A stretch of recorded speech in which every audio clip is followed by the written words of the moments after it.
लेकिन एक सेकंड, ये क्या है? अभी मजा आएगा ना भिड़ो। भैया खाना कैसा बना? दीदी एक नंबर दीदी। और कुछ लेके आओ? दीदी बहू, ये कौन है? ये तो मम्मी जी वो आज शराब निकाला था तो मुझे कौवे नहीं मिले तो मैं 2 कलवे ले आई।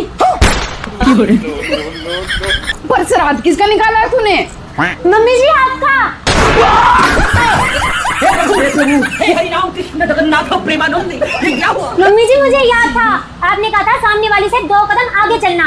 मम्मी जी आज उसने अपनी सास का श्राद्ध निकाला, उसने सिर्फ हलवा बनाया, मैंने 2 मिठाई बनाई, हलवा और रसगुल्ला। उसने 1 कौवा जमाया, मैंने 2 कौवे जमाए।